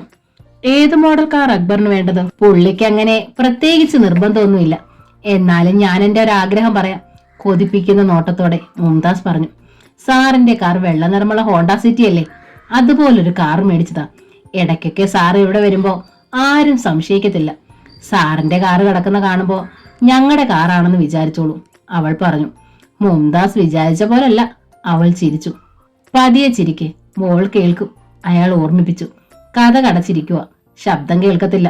ഇനി 9 മണിയാകാതെ അവൾ കഥക് തുറക്കത്തുമില്ല. അതുവരെ ഇരുന്ന് പഠിക്കും. ഭയങ്കര ചിട്ടയാ, മുംതാസ് പറഞ്ഞു. നമ്മൾ ഇതുവരെ പ്രധാനപ്പെട്ട കാര്യം സംസാരിച്ചില്ല. ഓർമ്മയുണ്ട് സാറേ. എന്തായാലും ആ പെണ്ണ് വരും, അത് നമുക്ക് തടയാൻ പറ്റത്തില്ല. അവൾ വരട്ടെ. പക്ഷേ നമുക്ക് അവൾ ഒരു ഭീഷണിയായാൽ അന്നേരം വേണ്ടത് ചെയ്യാം. അവൾ അയാളെ സമാധാനിപ്പിച്ചു. അത് മതിയോ? മതി, എല്ലാം നീ പറയുന്നത് പോലെ, അയാൾ സമ്മതിച്ചു. എന്നാൽ സാറ് മുകളിലേക്ക് ചെല്ല്, ഞാൻ ഐസ് എടുത്തോണ്ട് വരാം. പുഞ്ചിരിയോടെ തോബിയ സ്റ്റെയർ കേസ് കയറി മുകളിലേക്ക് പോയി. ഹോണ്ട സിറ്റി കാർ ഈ ആഴ്ച തന്നെ മേടിക്കണം, മുംതാസ് തീരുമാനിച്ചു. ഫ്രിഡ്ജിൽ നിന്ന് ഒരു പ്ലാസ്റ്റിക് ബൗളിൽ ഐസ് കട്ടകൾ എടുത്തുകൊണ്ട് അവൾ ആത്മവിശ്വാസത്തോടെ മുകളിലുള്ള ബെഡ്റൂമിലേക്ക് പോയി. സീലിംഗ് ഫാനിന്റെ കാറ്റേറ്റ് ഭിത്തിയിൽ മെല്ലെ ഇളകിയാടിക്കൊണ്ടിരുന്ന കലണ്ടറിന്റെ ഒരു പേജ് ജെയിംസ് ഉയർത്തിക്കാട്ടി. 17-ാം തീയതിക്ക് ചുറ്റും യമുന നീല മഷി കൊണ്ടൊരു വൃത്തം വരച്ചിരിക്കുന്നു. അന്നാണ് ഗ്ലോറിയയ്ക്ക് 18 വയസ്സ് തികയുന്നത്. ജെയിംസ് എന്താണ് നോക്കുന്നത്? പിന്നിൽ നിന്ന് ചോദ്യം കേട്ട് അയാൾ തിരിഞ്ഞു നോക്കി. പുഞ്ചിരിയോടെ യമുന നിൽക്കുന്നു. ഒന്നുമില്ല, ഞാൻ വെറുതെ. എനിക്ക് മനസ്സിലായി, മോളെ എന്ന് കൊണ്ടുവരണമെന്നല്ലേ നോക്കിയത്? അതെ, അയാൾ സമ്മതിച്ചു. ഈ വീട്ടിലൊരു ആഘോഷമുണ്ടായിട്ട് എത്ര നാളായി. നമ്മുടെ വെഡിങ് ആനിവേഴ്സറി പോലും നിസ്സാരമായൊരു ചടങ്ങായി മാറിയില്ലേ? നമുക്ക് ചെന്ന് മോളെ ഇങ്ങ് കൂട്ടിക്കൊണ്ടുവരാം. എന്നിട്ട് 17-ാം തീയതി നമുക്ക് ഇവിടെ അവളുടെ ബർത്ത്ഡേ ആഘോഷിക്കാം, യമുന പറഞ്ഞു. ഐഡിയ കൊള്ളാം, പക്ഷെ അത് നടക്കുകയില്ല. 18 വയസ്സ് തികയാതെ ഓർഫനേജിൽ നിന്ന് അവളെ അവർ വിടുകയില്ല. പിന്നെന്ത് ചെയ്യും? ഖേദത്തോടെ യമുന ചോദിച്ചു. ഈ ബർത്ത്ഡേ അങ്ങനെ അങ്ങ് പോട്ടെ, അടുത്തത് നമുക്ക് ആഘോഷിക്കാം. യമുനയുടെ കണ്ണുകൾ കലണ്ടറിലേക്ക് ചെന്നു. അപ്പോഴാണ് ഡിസംബർ 25 എന്ന ചുവന്ന അക്കം അവളുടെ ശ്രദ്ധയിൽപ്പെട്ടത്. അന്ന് ക്രിസ്മസ് ആണ്. ക്രിസ്മസിന് മുമ്പ് ഗ്ലോറി ഇവിടെ കൊണ്ടുവരാൻ പറ്റില്ല ജെയിംസ്? അവൾ ചോദിച്ചു. അത് ചിലപ്പോൾ സാധിച്ചേക്കും. അതിന് നമ്മൾ നേരത്തെ ചെന്ന് മദറിനെ കണ്ട് സംസാരിച്ച് ബാക്കി ഏർപ്പാടുകൾ നടത്തണം. മോളെ വിളിക്കണം. അവളോട് പറഞ്ഞിട്ട് ചെയ്താൽ മതി, യമുന പറഞ്ഞു. ജെയിംസ് വാച്ചിൽ നോക്കി. മണി 2. ഇപ്പോൾ ഗ്ലോറിയ കമ്പ്യൂട്ടർ ക്ലാസ്സിൽ കാണും. അയാൾ അപ്പോൾ തന്നെ കമ്പ്യൂട്ടർ സെന്ററിലേക്ക് വിളിച്ചു. ഹലോ, കമ്പ്യൂട്ടർ സെന്റർ അല്ലേ? അതെ, ജോസഫ് കൈതാരം പറഞ്ഞു. ഗ്ലോറിയെ ഒന്ന് വിളിക്കാമോ? കൈതാരത്തിന്റെ മുഖം മങ്ങി. ഏതോ ഒരുത്തന് ഗ്ലോറിയോട് സംസാരിക്കണമെന്ന്. നിങ്ങൾ ആരാ? കൈതാരം ഈർഷ്യയോടെ ചോദിച്ചു. എന്റെ പേര് ജെയിംസ് എന്നാണ്. ഗ്ലോറിയയുടെ ആരാന്നാ നിങ്ങളെന്നാ ചോദിച്ചത്? സത്യം പറയാൻ ജെയിംസ് ഒന്നും മടിച്ചു. ഗ്ലോറിയ ഇക്കാര്യമൊന്നും ആരോടും പറഞ്ഞു കാണില്ല. താനായിട്ടൊന്നും വെളിപ്പെടുത്തണ്ട. സമയമാകുമ്പോൾ അവൾ തന്നെ അറിയിച്ചോട്ടെ. ഞാൻ ഗ്ലോറിയയുടെ ഒരു ബന്ധുവാണ്, ജെയിംസ് പറഞ്ഞു. ബന്ധുവോ? അവൾ അനാഥയാണല്ലോ. പിന്നെങ്ങനാ നിങ്ങൾ ബന്ധുവാകുന്നേ? പരിഹാസത്തോടെ കൈതാരം ചോദിച്ചു. അത് പിന്നെ എന്തു പറയണമെന്ന് ജെയിംസിന് അറിയില്ലായിരുന്നു. കാണാൻ കൊള്ളാവുന്ന പെമ്പിളാരെ പാട്ടിലാക്കാൻ കുറെ അവന്മാരിറങ്ങി തിരിച്ചിട്ടുണ്ടെന്ന് എനിക്കറിയാം. കസിന, ബ്രദന, അങ്കിള എന്നൊക്കെ പറഞ്ഞു. പരിപ്പ് ഈ സ്ഥാപനത്തിൽ വേഗത്തില്ല. വേറെ എവിടെങ്കിലും നോക്ക് കേട്ടോ ചേട്ടാ. കൈതാരം അരിശത്തോടെ ഫോൺ വെച്ചു. അപ്പോഴാണ് അയാൾക്ക് വേറൊരു സംശയം തോന്നിയത്. ജെയിംസ് എന്ന് പറയുന്ന ഈ വായി നോക്കിക്ക് ഗ്ലോറിയെ പരിചയം കാണുമോ? അയാൾ വേഗം എഴുന്നേറ്റ് അവളുടെ സീറ്റിനടുത്തേക്ക് ചെന്നു. കമ്പ്യൂട്ടർ സ്ക്രീനിൽ കണ്ണ് നട്ട് അവൾ എന്തൊക്കെയോ ചെയ്യുന്നുണ്ടായിരുന്നു. ഗ്ലോറിയ, കൈതാരം വിളിച്ചു. എന്താ സാർ? അവൾ മുഖം ഉയർത്തി അയാളെ നോക്കി. ആരാ ഈ ജെയിംസ്? എന്താ സാർ? അയാളിപ്പോ ഗ്ലോറിയോട് സംസാരിക്കണമെന്ന് പറഞ്ഞ് ഫോൺ ചെയ്തിരുന്നു. ചോദിച്ചപ്പോ ബന്ധുവാണെന്നാ പറഞ്ഞേ. ജെയിംസ് ആരാണെന്ന് എങ്ങനെ പറയും? എനിക്ക് അങ്ങനൊരു ബന്ധുവില്ല സാർ. അങ്ങനെ ഒരാളെ ഞാൻ അറിയത്തു പോലുമില്ല, നിഷ്കളങ്കത നടിച്ച് അവൾ പറഞ്ഞു. കൈതാരത്തിന് അപ്പോഴാണ് ശ്വാസം നേരെ വീണത്. എനിക്ക് അപ്പോഴേ തോന്നി ഏതോ പൂവാലൻ നമ്പരിട്ട് നോക്കിയതാണെന്ന്. ശ്രദ്ധിക്കണം ഗ്ലോറിയ, ഓരോ അവന്മാര് സ്നേഹം നടിച്ച് നിന്നെ വട്ടമിട്ട് നടക്കും. അവന്റെ ഒന്നും വലയിൽ വീഴരുത്. നമ്മളെ നമ്മൾ തന്നെ സൂക്ഷിക്കണം, മനസ്സിലായോ? മനസ്സിലായി എന്ന അർത്ഥത്തിൽ അവൾ തലകുലുക്കി. സംതൃപ്തനായി കൈതാരം അയാളുടെ മുറിയിലേക്ക് മടങ്ങി. പക്ഷെ ഗ്ലോറിയയ്ക്ക് ജെയിംസിനെ കുറിച്ച് മാത്രമായിരുന്നു പിന്നെ ചിന്ത. എന്തിനായിരിക്കും വിളിച്ചത്? അന്ന് ക്ലാസ് കഴിഞ്ഞ് ഓർഫനേജിലേക്ക് പോകുമ്പോൾ ഒരു ടെലിഫോൺ ബൂത്തിൽ നിന്ന് ജെയിംസിനെ വിളിച്ചു. ഡാഡി എന്നെ വിളിച്ചായിരുന്നോ? വിളിച്ചു മോളെ, നീ വന്നിട്ടില്ലെന്നാ പറഞ്ഞത്. എന്താ ക്ലാസ്സിന് പോകാഞ്ഞേ?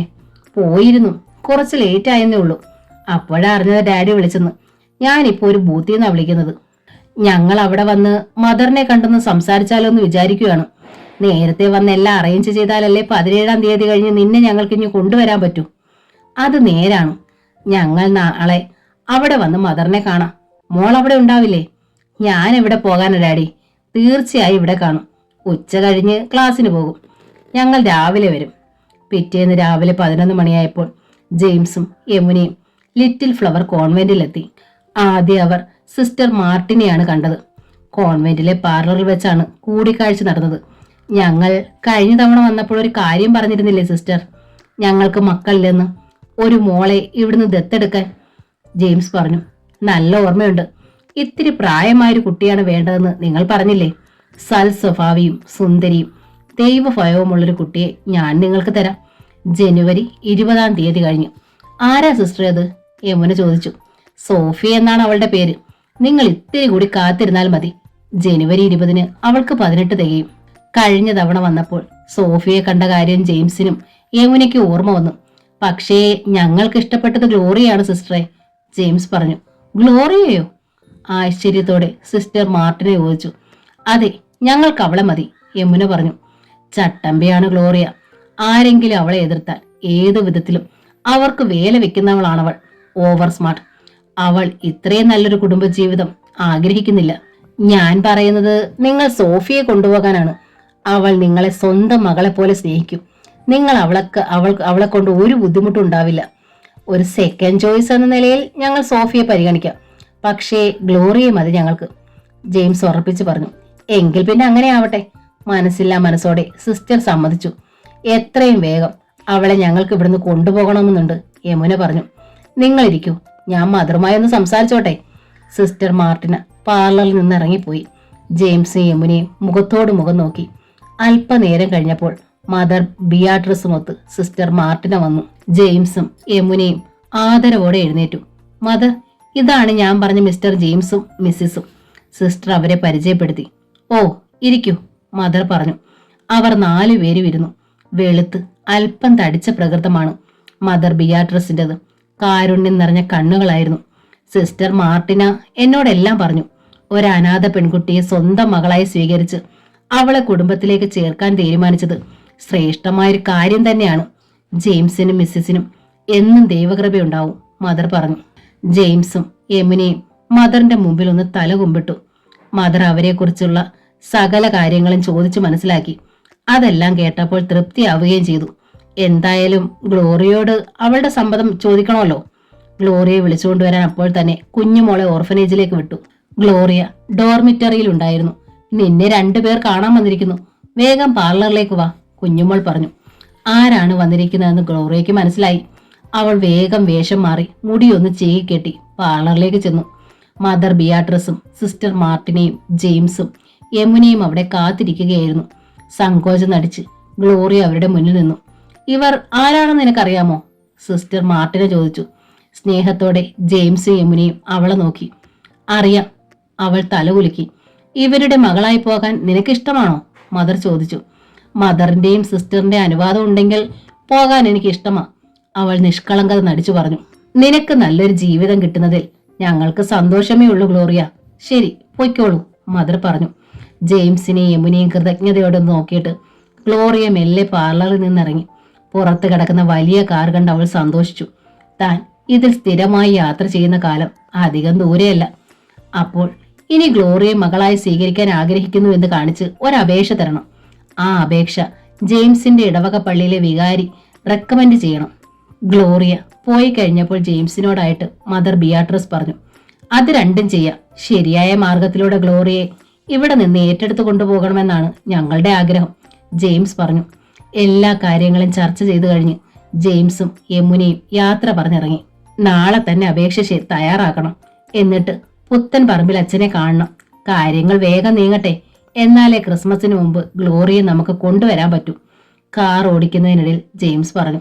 മദർ സമ്മതിച്ചു കഴിഞ്ഞ സ്ഥിതിക്ക് ഇനി തടസ്സങ്ങളൊന്നും ഉണ്ടാകാൻ സാധ്യതയില്ല, യമുന പറഞ്ഞു.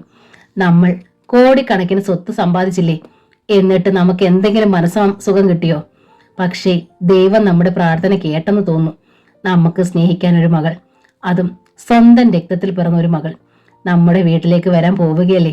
ദൈവത്തോട് മാത്രമല്ല, നിന്നോടും എനിക്ക് നന്ദിയുണ്ട് യമുന, എന്റെ മകളെ സ്വന്തം മകളായി സ്വീകരിക്കാൻ നന്മ കാണിച്ചതിന്. വികാരാധിക്യത്തോടെ ജെയിംസ് പറഞ്ഞു. യമുന സ്നേഹപൂർവ്വം അയാളുടെ കൈ പിടിച്ചമർത്തി. പിറ്റേന്ന് ഓഫീസിൽ ചെന്നപ്പോൾ തോബിയാസിനെ ജെയിംസ് അയാളുടെ മുറിയിലേക്ക് വിളിച്ചു വരുത്തി. ഞങ്ങൾ ഇന്നലെ കോൺവെന്റിൽ ചെന്നു. മദറിനെയും ഓർഫനേജിന്റെ ചാർജുള്ള സിസ്റ്ററിനെയും കണ്ടു. തോബിയാസേ, ഗ്ലോറിയെ ഞങ്ങൾക്ക് തരാൻ അവർ ഒരുക്കമാണ്, ജെയിംസ് പറഞ്ഞു. സന്തോഷമുണ്ട് സാർ. ഒരു കാര്യത്തിലും സാറിനോട് തടസ്സം ഉണ്ടാവില്ല. കാരണം സാർ എല്ലാവർക്കും നന്മ മാത്രമല്ലേ ചെയ്തിട്ടുള്ളൂ. അതിന്റെ ഫലം സാറിന് എപ്പോഴായാലും കിട്ടും, ആഹ്ലാദം നടിച്ച് തോബിയാസ് പറഞ്ഞു. നമ്മൾ കോൺവെന്റിലെ മദറിന് ഒരു ആപ്ലിക്കേഷൻ കൊടുക്കണം. വേഗം ഒരെണ്ണം തയ്യാറാക്കണം തോബിയാസേ.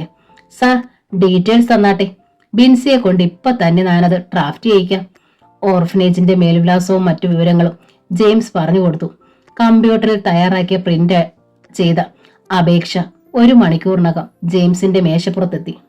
അന്ന് ഉച്ച കഴിഞ്ഞ് ഫാദർ സാമുവൽ പുത്തൻ പുരയ്ക്കലിനെ കാണാനായി ജെയിംസ് യമുനയും കൂട്ടിപ്പോയി. പള്ളി മേടയിൽ അച്ഛനുണ്ടായിരുന്നു. ഈശോ മിശിഹായ്ക്ക് സ്തുതിയായിരിക്കട്ടെ, അച്ഛനെ കണ്ട് ജെയിംസ് പറഞ്ഞു. എപ്പോഴും സ്തുതിയായിരിക്കട്ടെ. എന്താ പതിവില്ലാത്ത നേരത്ത്? 2 പേരും കൂടെ, അച്ഛൻ ചോദിച്ചു. കാര്യമുണ്ടച്ചോ, എല്ലാം പറയാം. 2 പേരെ അച്ഛൻ സ്വീകരിച്ചിരുത്തി. പള്ളിയിലെ ഏത് കാര്യങ്ങൾക്കും കൈ അയച്ച് ധനസഹായം ചെയ്യുന്ന ജെയിംസിനോട് പുത്തമ്പുരയ്ക്കൽ അച്ഛന് പ്രത്യേകത മമതയുണ്ട്. അച്ഛ, ഞങ്ങൾക്കൊരു മോളെ കിട്ടാൻ പോകുന്നു. അതിന് അച്ഛന്റെ സഹായം ഞങ്ങൾക്ക് വേണം, ജെയിംസ് പറഞ്ഞു. മോളോ? മനസ്സിലാകാതെ അച്ഛൻ ചോദിച്ചു. ഗ്ലോറിയെക്കുറിച്ച് എല്ലാ വിവരങ്ങളും അവർ അച്ഛനോട് പറഞ്ഞു. അത്രേ ഉള്ളോ കാര്യം? ഇപ്പൊ തന്നെ ലെറ്റർ തരാമല്ലോ. തന്നെയുമല്ല, ഞാൻ വിളിച്ചു പറയുകയും ചെയ്യാം. എനിക്ക് പരിചയമുണ്ട് മദറിനെയും മാർട്ടിന സിസ്റ്ററിനെയും, അച്ഛൻ സന്തോഷത്തോടെ പറഞ്ഞു. 2 ദിവസം കഴിഞ്ഞപ്പോൾ രജിസ്റ്റർ മെയിലിൽ ജെയിംസിന്റെ അപേക്ഷയും പുത്തൻപുരയ്ക്കൽ അച്ഛന്റെ ശുപാർശ കത്തും ലിറ്റിൽ ഫ്ലവർ കോൺവെന്റിലെത്തി. ഗ്ലോറിയ തയ്യാറായിരുന്നു. 17-ാം തീയതി കഴിഞ്ഞാൽ നിനക്ക് പുതിയ അപ്പനമ്മമാരുടെ അടുത്തേക്ക് പോകാം. അവളെ കണ്ടപ്പോൾ മാർട്ടിന സിസ്റ്റർ പറഞ്ഞു. അന്ന് രാത്രി ഉറങ്ങാൻ കിടന്നപ്പോൾ ഗ്ലോറിയയ്ക്ക് അതുമാത്രമായിരുന്നു ചിന്ത. സോഫിയ, അവൾ വിളിച്ചു. എന്താടി? അടുത്ത ബെഡിൽ കണ്ണുകൾ അടച്ചു കിടന്നിരുന്ന സോഫിയ ചോദിച്ചു. ഞാനിനി 2 ആഴ്ച കൂടി മാത്രമേ ഇവിടെ കാണൂ. എല്ലാം തീരുമാനമായോ? നീ ഇവിടുന്ന് പോയി കഴിഞ്ഞാൽ എന്നെ മറക്കുമോ? സോഫിയ ചോദിച്ചു. ഇല്ല, പക്ഷേ നമ്മൾ ഇനി ഒരിക്കലും തമ്മിൽ കണ്ടെന്ന് വരില്ല, ഗ്ലോറിയ പറഞ്ഞു. ഗ്ലോറിയ പറഞ്ഞതാണ്. അത് സോഫിയയ്ക്ക് അറിയാമായിരുന്നു. പിറ്റേന്ന് രാവിലെ ഗ്ലോറിയ ഡോർമിറ്ററിയിൽ തനിച്ചായപ്പോൾ അവൾ മൊബൈൽ ഫോൺ എടുത്ത് ഓൺ ചെയ്തു. ജോസഫ് കൈതാരത്തെ വിളിച്ചാലോ എന്ന് ആലോചിച്ചപ്പോൾ പെട്ടെന്ന് ഫോൺ ബെല്ലടിക്കാൻ തുടങ്ങി. അവൾ ഞെട്ടിപ്പോയി. ആരാണ് വിളിക്കുന്നത്? ഹലോ. അവൾ ഫോൺ ചെവിയോട് ചേർത്ത് പിടിച്ചു പറഞ്ഞു. ഗ്ലോറിയാണോ? ഒരു പുരുഷ സ്വരം. അതെ, ആരാ വിളിക്കുന്നേ? എന്റെ പേര് ബഷീർ. ഒന്ന് ഹോൾഡ് ചെയ്യണേ, അയാൾ പറഞ്ഞു. ഫോൺ ചെവിയിൽ നിന്ന് മാറ്റാതെ അവൾ കാത്തു. ഹലോ ഗ്ലോറിയ മോളെ, ഞങ്ങൾ വരുന്നുണ്ട്, നിന്നെയും നിന്റെ കൂട്ടുകാരിയെയും കാണാൻ, പരുക്കൻ സ്വരത്തിൽ വേറൊരുത്തൻ പറഞ്ഞു. ആരാ നിങ്ങൾ? സംശയത്തോടെ അവൾ ചോദിച്ചു. എന്റെ പേര് അസീം ഭായ്. രൂപ 10 ലക്ഷമാ ഞാൻ ആ രാമചന്ദ്രൻ എണ്ണിക്കൊടുത്തത്. അവൻ ജയിലില്ല. പക്ഷേ ആ കാശ് എനിക്ക് നഷ്ടപ്പെടുത്താൻ പറ്റില്ല. നിനക്ക് 18 വയസ്സ് തികയുന്നന്ന് ഞങ്ങൾ വണ്ടിയും കൊണ്ടുവരും നിന്നെ കൊണ്ടുപോകാൻ. തയ്യാറായിരുന്നോ? പെട്ടെന്ന് ഫോൺ കട്ടായി. ഞെട്ടിത്തെറിച്ച് ഗ്ലോറിയ ഇരുന്നു. കയ്യിലിരുന്ന് നിശബ്ദമായ മൊബൈൽ ഫോൺ പെട്ടെന്ന് ഗ്ലോറിയ കിടക്കയിലേക്ക് ഇട്ടു. ഒരു ക്ഷുദ്ര ജന്തുവിനെ കാണുന്നത് പോലെ അവൾ അതിനെ ഭയന്നു. അവൾ ചുറ്റും പകച്ചു നോക്കി. ഡോർമിറ്ററി ശൂന്യമായിരുന്നു. ആരും ഒന്നും കണ്ടില്ല, ഒന്നും കേട്ടുമില്ല. ഈ ഫോൺ ഇനി കൈവശം വെക്കുന്നത് അപകടമാണ്. അസീം ഭായി എന്ന മനുഷ്യൻ ഇനിയും വിളിക്കും. രാമചന്ദ്രനും സുമംഗലയും ജയിലിലാണെന്നറിഞ്ഞപ്പോൾ സന്തോഷിച്ചതാണ്. ഇനി അവരിൽ നിന്ന് ഭീഷണിയൊന്നും ഉണ്ടാവുകയില്ലെന്ന് ഓർത്ത് ആശ്വസിച്ചതാണ്. പക്ഷേ 2 ആഴ്ച കഴിഞ്ഞാൽ തന്നെ കൊണ്ടുപോകാനായി ജെയിംസും യമുനയും ഓർഫനേജിൽ വരും. അതിനു മുമ്പേ വേണ്ടുന്ന രേഖകളൊക്കെ ശരിയാക്കും. പക്ഷേ അവർ വരും മുമ്പേ അസീം ഭായിയും സംഘവും വന്ന് തന്നെ തട്ടിക്കൊണ്ടുപോയാലോ? പെട്ടെന്ന് വീണ്ടും ഫോൺ ബെല്ലടിക്കാൻ തുടങ്ങി. പേടിച്ച് ഗ്ലോറിയ അതെടുത്തില്ല. ഗ്ലോറിയ, പിന്നിൽ നിന്ന് ആരോ വിളിച്ചു. അവൾ ഞെട്ടിപ്പോയി. തിരിഞ്ഞു നോക്കിയപ്പോൾ ശലോമിയാണ്. അവളുടെ കയ്യിൽ എന്തോ ഒരു പൊതിയുണ്ട്. അവൾ വേഗം അകത്തേക്ക് കയറി വന്നു. മൊബൈൽ അപ്പോഴും ബെല്ലടിക്കുന്നുണ്ടായിരുന്നു. ആരുടെ അടി ഇത്? കൗതുകത്തോടെ ശലോമി ചോദിച്ചു. എനിക്കറിയത്തില്ല. ഇതെങ്ങനെ പിന്നെ ഇവിടെ വന്നേ? അതോ, പിന്നെ എനിക്ക് കളഞ്ഞു കിട്ടിയതാ. ശലോമിക്ക് അതത്ര വിശ്വാസമായില്ല. ആരാണ്ട് വിളിക്കുമല്ലേ, നീ അതിനകത്ത് സംസാരിക്കുവേണേ. വല്ലോരും വിളിക്കുമ്പോ ഞാൻ എന്തിനാ സംസാരിക്കുന്നേ? ഗ്ലോറിയ താല്പര്യമില്ലായ്മ നടിച്ചു. എന്നാൽ ഇങ്ങോട്ട് താ, ഞാൻ സംസാരിക്കാം. ശലോമി ഫോൺ കയ്യിലെടുത്തു. അപ്പോഴേക്കും ബെല്ലടി നിലച്ചു. അയ്യോ, നിന്നു പോയല്ലോടി. അവൾ നിരാശപ്പെട്ടു. ചെലപ്പോ ഇനിയും വിളിക്കും. ഇനി അവർ വിളിക്കുമെന്ന് ഗ്ലോറിയയ്ക്ക് ഉറപ്പുണ്ടായിരുന്നു. അതിനു മുമ്പ് ഈ മൊബൈൽ നശിപ്പിച്ചു കളയണം. പിന്നെ അവർ വിളിക്കുകയില്ല. വിളിച്ചാലും കിട്ടുകയില്ല. എങ്ങനെ നശിപ്പിക്കും? ഭാരമുള്ളൊരു കരിങ്കല്ലെടുത്ത് ഇടിച്ചു പൊട്ടിക്കാം. അല്ലെങ്കിൽ കോൺവെന്റ് പറമ്പിന്റെ മൂലയിലുള്ള പൊട്ട കിണറ്റിലേക്ക് എറിയാം. കാട് പിടിച്ചു കിടക്കുന്ന കിണറ്റിൽ വെള്ളമുണ്ട്. കുറച്ച് അച്ചപ്പമുണ്ട്. നിനക്ക് തരാൻ വന്നതാ ഞാൻ. പൊതി നീട്ടി ശലോമി പറഞ്ഞു. ഗ്ലോറിയ അത് വാങ്ങിയെങ്കിലും പൊതി അഴിച്ചു നോക്കിയില്ല. അവളുടെ മനസ്സ് വല്ലാതെ അസ്വസ്ഥമായിരുന്നു. തിന്നടി, ശലോമി ആവശ്യപ്പെട്ടു. ഞാൻ പിന്നെ തിന്നോളാം.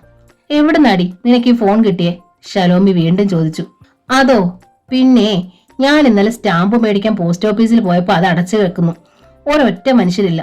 നോക്കിയപ്പോ വരാന്തയിൽ കിടക്കുന്ന ബെഞ്ചിൽ ഇതിരിക്കുന്നു. ഗ്ലോറിയ ഒരു കഥയുണ്ടാക്കി. ആരാണ്ട് മറന്നേച്ചു പോയതാ, ശലോമി പറഞ്ഞു. ആയിരിക്കും. അവിടുന്ന് ആരെങ്കിലും എടുത്തോണ്ട് പോവില്ലേ? അതുകൊണ്ട് ഞാൻ ഇങ്ങെടുത്തു. ആരെങ്കിലും അന്വേഷിച്ചു വന്നാൽ കൊടുക്കാമെന്ന് മാസ്റ്ററോട് പറഞ്ഞാൽ മതിയല്ലോ. ശരിയാ, കോൺവെന്റിനടുത്തുള്ള സബ് പോസ്റ്റ് ഓഫീസ് രാവിലെ 9-ന് തുറന്നാൽ 11-ന് അടയ്ക്കും. പിന്നെ 1 മണിക്ക് തുറക്കും. നിനക്കറിയാമോ ഈ ഫോണിൽ വിളിക്കാൻ? ശലോമി ചോദിച്ചു. അറിയാം. കമ്പ്യൂട്ടർ സെന്ററിലെ ബിൻസിക്ക് മൊബൈലുണ്ട്. അവൾ എന്നെ പഠിപ്പിച്ചിട്ടുണ്ട്. ഇതിന്ന് ജോസഫ് സാറിനെ വിളിക്കാൻ പറ്റുമോ? പെട്ടെന്ന് ആശയോടെ ശലോമി ചോദിച്ചു. പറ്റുമടി. എന്താ, വിളിക്കണോ? ലജ്ജയോടെ ശലോമി തലകുലുക്കി. എന്നാൽ ഇപ്പൊ വിളിക്കാം. ഗ്ലോറിയ കമ്പ്യൂട്ടർ സെന്ററിലെ നമ്പർ ഡയൽ ചെയ്ത് കാണിച്ചു കൊടുത്തു. ശലോമി കൗതുകത്തോടെ അത് നോക്കി നിന്നു. ബെല്ലടിക്കാൻ തുടങ്ങിയപ്പോൾ ഫോൺ അവൾ ഷലോമിക്ക് കൊടുത്തു. ഹലോ, ഇത് ഞാനാ സാറേ, ഷലോമി. കൈതാരം എന്തോ പറഞ്ഞു. ഷലോമി ഒന്ന് ഇളകി ചിരിച്ചു. പെട്ടെന്നാണ് ഡോർമിറ്ററിയുടെ വാതിൽ തുറന്ന് 4-5 കുട്ടികൾ അകത്തേക്ക് കയറി വന്നത്. ഷലോമി പെട്ടെന്ന് മൊബൈൽ ഗ്ലോറിയയ്ക്ക് കൊടുത്തു. അവൾ അത് തലയണ കീഴിൽ ഒളിപ്പിച്ചു. എലിസബത്തും റാണിയും ജാൻസിയും മീനയും സാൻറ്റിയും ഷലോമിയെ കണ്ട് അവളുടെ അടുത്തെത്തി. എന്താ ഷലോമി? എലിസബത്ത് ചോദിച്ചു. ഞാൻ ഗ്ലോറിയെ ഒന്ന് കാണാൻ വന്നതാടി. ഗ്ലോറിയെ മാത്രം കണ്ടാ മതിയോ? നിനക്ക് ഞങ്ങളെ ആരെയും കാണണ്ടായോ? മീന ചോദിച്ചു. കൂടെ വന്നവർ ചിരിച്ചു. അധികം വിളയല്ലേ പിള്ളേരെ, മാർട്ടിന സിസ്റ്ററോട് ഞാൻ പറഞ്ഞു കൊടുക്കുമേ, ഷലോമി ഭീഷണിപ്പെടുത്തി. പേടിപ്പിക്കല്ലേ, ഞങ്ങൾക്കും അന്നേരം വല്ലതുമൊക്കെ പറയാൻ കാണും. മീന വിട്ടില്ല. ഷലോമി പിന്നെ അവിടെ നിന്നില്ല. ഗ്ലോറി ഒന്ന് നോക്കിയിട്ട് അവൾ പോയി. ഡോർമിറ്ററിയിൽ പെൺകുട്ടികൾ ഉണ്ടായിരുന്നത് കൊണ്ട് മൊബൈൽ പെട്ടിയിൽ എടുത്തു വെക്കാൻ ഗ്ലോറിയയ്ക്ക് കഴിഞ്ഞില്ല. കമ്പ്യൂട്ടർ ക്ലാസ് കഴിഞ്ഞപ്പോഴാണ് അവൾ പിന്നെ അതേക്കുറിച്ച് ഓർത്തത്. തലയണ കീഴിൽ നോക്കിയപ്പോൾ മൊബൈൽ ഫോൺ അവിടെ ഉണ്ടായിരുന്നില്ല. അവൾ അവിടെ എല്ലാം തപ്പി നോക്കി, കണ്ടില്ല. ഷലോമിയുടെ അടുത്തേക്ക് അവൾ ഓടിച്ചെന്ന് വിവരം പറഞ്ഞു. അവളുമാർ അടിച്ചുമാറ്റിയതായിരിക്കും, നീ ആരോടും ചോദിക്കണ്ട, അതാ നല്ലത്. ഗ്ലോറിയ മിണ്ടിയില്ല.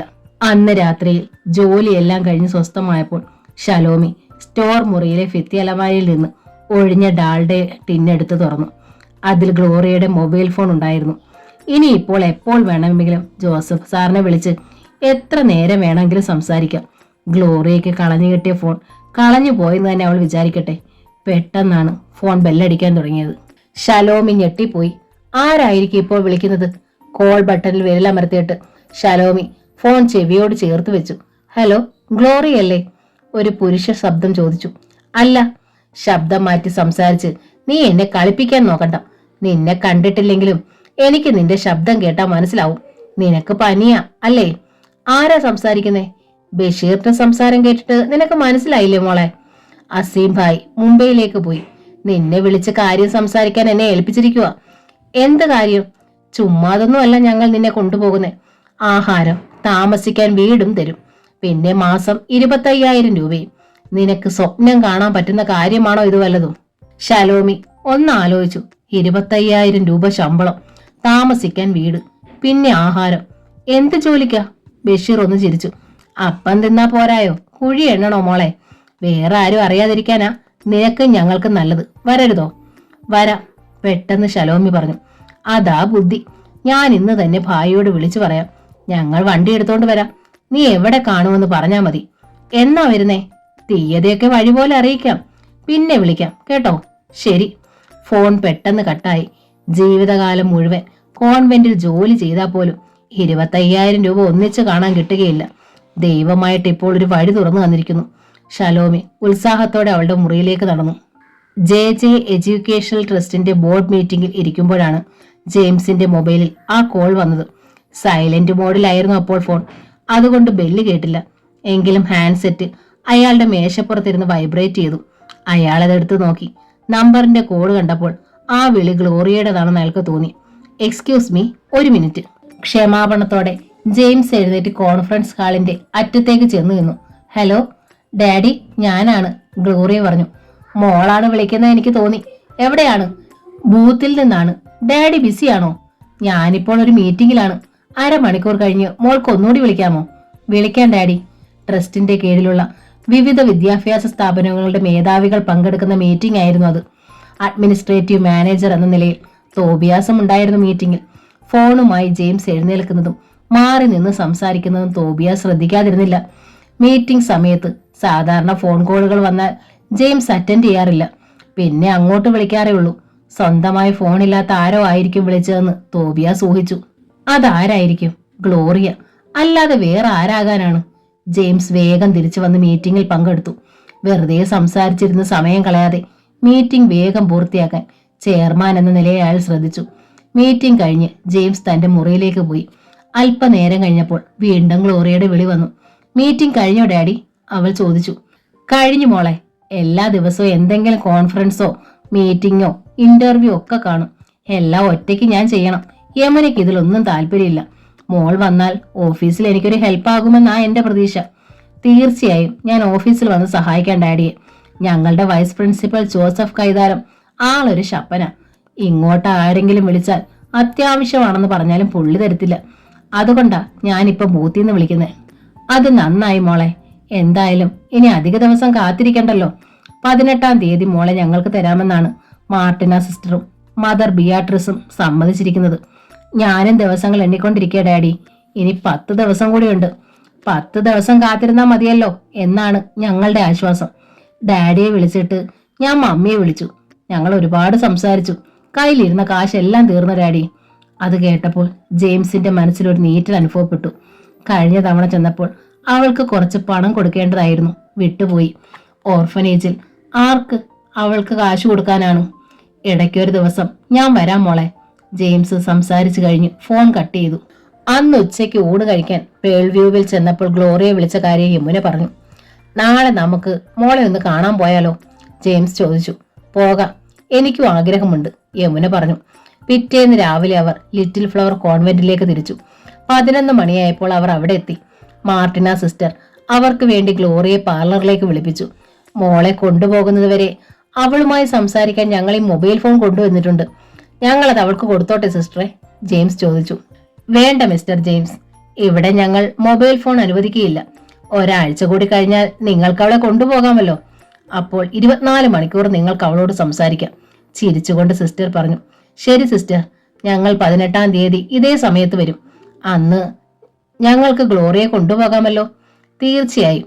ഒപ്പിടാനുള്ള പേപ്പേഴ്സ് അപ്പോഴേക്കും തയ്യാറാക്കി വെക്കാം. ഗ്ലോറിയയുടെ കയ്യിൽ ആവശ്യത്തിന് രൂപ കൊടുത്തിട്ടാണ് അവർ പോയത്. ബൂത്തിൽ നിന്ന് ദിവസവും മോൾ ഞങ്ങളെ വിളിക്കണം, യമുന പറഞ്ഞു. അവൾ തല കുലുക്കി. നീ പോയി കഴിഞ്ഞാൽ എനിക്ക് ഇവിടെ ആരും കൂട്ടിയില്ലാതാവും. അന്ന് രാത്രിയിൽ സോഫിയ അവളോട് പറഞ്ഞു. സാരമില്ലടി, ഞാൻ പോയി കഴിയുമ്പോ നിനക്ക് വേറെ ആരെങ്കിലും കൂട്ടിന് കിട്ടും. എന്നാലും നിന്നെപ്പോലെ ആകില്ലല്ലോ വേറൊരാളും. നീ കൂടെ ഉള്ളപ്പോ എനിക്കൊരു സുരക്ഷിതത്വ ബോധമൊക്കെ ഉണ്ടായിരുന്നു. ഇനിയിപ്പോ ഒന്നും ഇല്ലാതായി. സോഫിയയുടെ കണ്ട വിടറി.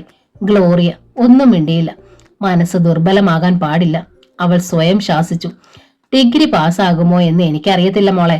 ചിലപ്പോ അതിനു മുമ്പേ ബെഞ്ചമിനെ കിട്ടും. നിനക്ക് അവനെ ഇഷ്ടമില്ലെന്ന് മാർട്ടിന സിസ്റ്ററോട് പറയണം. ബെഗേഴ്സ് കാൺ ബി ചൂസേഴ്സ് എന്നൊരു ചൊല്ലുണ്ട് മോളെ ഇംഗ്ലീഷിൽ. ഒരനാഥയ്ക്ക് ഇഷ്ടാനിഷ്ടങ്ങളില്ല. കിട്ടുന്നത് കൊണ്ട് തൃപ്തിപ്പെടേണ്ടവളാവൾ. സോഫിയ കട്ടിലിൽ കിടന്ന് തേങ്ങി. 17-ാം തീയതിയായി, ഗ്ലോറിയയുടെ ജന്മദിനം. പ്രത്യേകിച്ച് ആഘോഷങ്ങളൊന്നുമില്ലാതെ ആ ദിവസം കടന്നുപോയി. 18-ാം തീയതി രാവിലെ ഗ്ലോറിയ അവളുടെ ഏറ്റവും നല്ല ഉടുപ്പ് ധരിച്ച് തയ്യാറായി. 11 മണിയാകുമ്പോൾ ജെയിംസും യമുനയും വരും. അവർ അവളെ ഒരു സ്വപ്ന ലോകത്തേക്ക് കൂട്ടിക്കൊണ്ടുപോകും. ഗ്ലോറിയ കുശിനിയിലേക്ക് ചെന്ന് ശലോമിയോട് യാത്ര പറഞ്ഞു. ശലോമിക്ക് വലിയ ദുഃഖമൊന്നും തോന്നിയില്ല. 25,000 രൂപ ശമ്പളത്തിൽ ജോലി കിട്ടി കോൺവെന്റിൽ നിന്ന് ഉടൻ പോകാൻ പറ്റുമല്ലോ എന്ന സന്തോഷത്തിലായിരുന്നു അവൾ. ഗ്ലോറിയ ലിറ്റിൽ ഫ്ലവർ ഓർഫനേജിലെ എല്ലാ അന്തേവാസിനികളോടും യാത്ര പറഞ്ഞു. അവളെ വിട്ടുപിരിയുന്നതിൽ എല്ലാവർക്കും വേദന ഉണ്ടായിരുന്നു. ഞങ്ങളെ കാണാൻ വരില്ലേ നീ? കണ്ണീരോടെ കാതറിൻ ചോദിച്ചു. വരും മോളെ, എനിക്ക് നിങ്ങളെയൊക്കെ മറക്കാൻ പറ്റുമോ? അവൾ നുണ പറഞ്ഞു. നീ ഭാഗ്യവതിയാണ് മോളെ, നിന്നെ എന്നും ഞങ്ങൾ ഓർക്കും, അവളുടെ കൈ പിടിച്ച് റാണി പറഞ്ഞു. ഞാനും നിങ്ങളെ എന്നും ഓർക്കും. സോഫിയ അന്ന് കോളേജിൽ പോയില്ല. ഗ്ലോറിയെ യാത്ര അയക്കാൻ താനും ഉണ്ടാവണമെന്ന് അവൾക്ക് നിർബന്ധമുണ്ടായിരുന്നു. ഒടുവിൽ ഗ്ലോറിയ വന്ന് അവളുടെ കൈ പിടിച്ചു. സോഫിയയുടെ കണ്ണുകൾ നിറഞ്ഞൊഴുകി. അവൾ ഗ്ലോറിയെ കെട്ടിപ്പിടിച്ചു. ഞാൻ പാർലറിലേക്ക് പോവാം മോളെ, നീ അങ്ങോട്ട് വരണ്ട.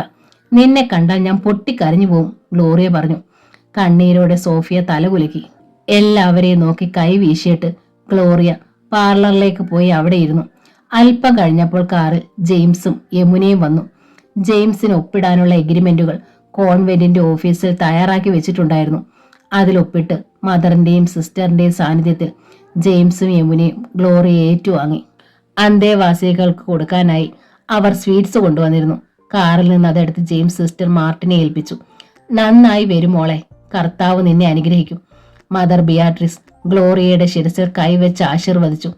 അവർ കാറിനടുത്തേക്ക് നടന്നു. ഓർഫനേജിന്റെ മുറ്റത്ത് നിന്നും സോഫിയയും കൂട്ടുകാരും ആ കാഴ്ച കാണുന്നുണ്ടായിരുന്നു. ഗ്ലോറിയയാണ് ആദ്യം കാറിൽ കയറിയത്. പിന്നാലെ യമുനയും ജെയിംസും. കോൺവെന്റിന്റെ ഗേറ്റ് കടന്ന് കാർ പുറത്തേക്കിറങ്ങി. അങ്ങനെ ഗ്ലോറിയ അവളുടെ സ്വപ്ന ലോകത്തേക്കുള്ള യാത്ര ആരംഭിച്ചു. എന്റെ മാനസപുത്രി എന്ന നോവലിന്റെ ഈ ഭാഗം ഇവിടെ പൂർണ്ണമാവുകയാണ്.